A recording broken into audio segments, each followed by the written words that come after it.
The following is a DW Ancient Egypt production.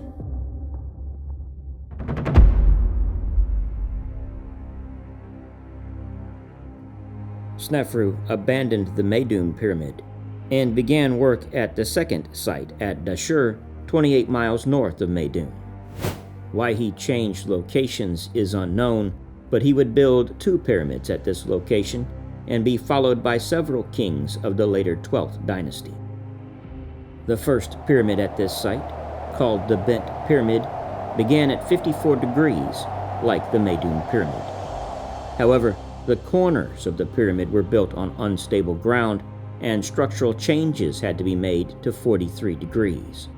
This would give the pyramid its bent look and cause numerous issues inside. Large cedar beams had to be brought in to brace the collapsing walls, which were shifting inward, and this pyramid was, therefore, abandoned. His pyramid is unique among Old Kingdom pyramids because it had a second entrance that opened high on the west face. The rationale for having the entrance on the north face of all known Old Kingdom pyramids has a religious basis and was connected to the northern stars. The western entrance is a mystery. From the north, a passage descends down to an antechamber.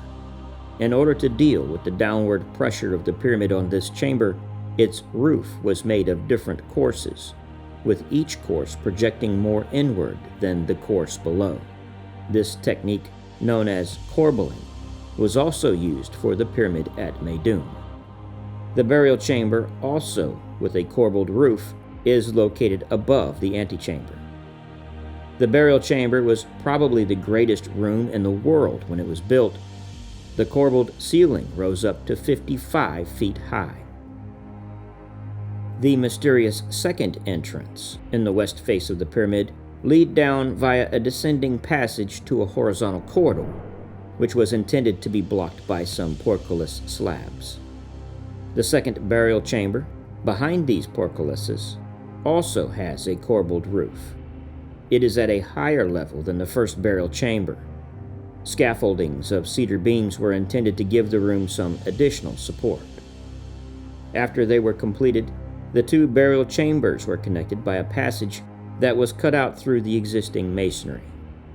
It is not known why Sneferu wanted to have 2 burial chambers in this pyramid, but perhaps this too can be explained by the clear experimental nature of this monument. Probably at around the same time as when the slope of the main pyramid was decreased, work started to the south to build a smaller satellite pyramid.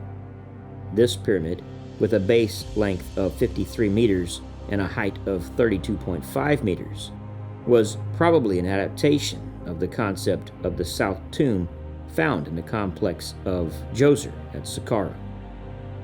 Its internal structure is a precursor for the Pyramid of Khufu at Giza.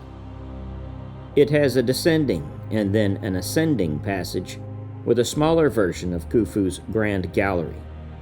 The actual burial chamber is far too small for a human burial and may probably have been intended to house the Ka statue of the king. Between the satellite and the main pyramid, there was a small offering place. 2 funerary stelae, bearing the titulary of Sneferu, were erected along the east face of the satellite pyramid. A small offering chapel, also with 2 funerary stelae, was built against the east face of the main pyramid. Like the eastern chapel of the Pyramid of Meidum, this chapel is too small to be an actual mortuary temple. An enclosure wall surrounded both the main and satellite pyramids, with a causeway leading from its northeast towards a small rectangular structure in the east, about halfway down to the valley. This structure shares features of both valley temples and mortuary temples in later pyramid complexes. It has the courtyard, pillars, and statues that would become traditional in later mortuary temples, but it was built at some distance of the pyramid, which is typical for the valley temple. Even though this pyramid was finally completed, including additional constructions such as the satellite pyramid in the mortuary temple, Sneferu was buried in his 3rd pyramid, the Red Pyramid, built a couple of kilometers north of the Bent Pyramid.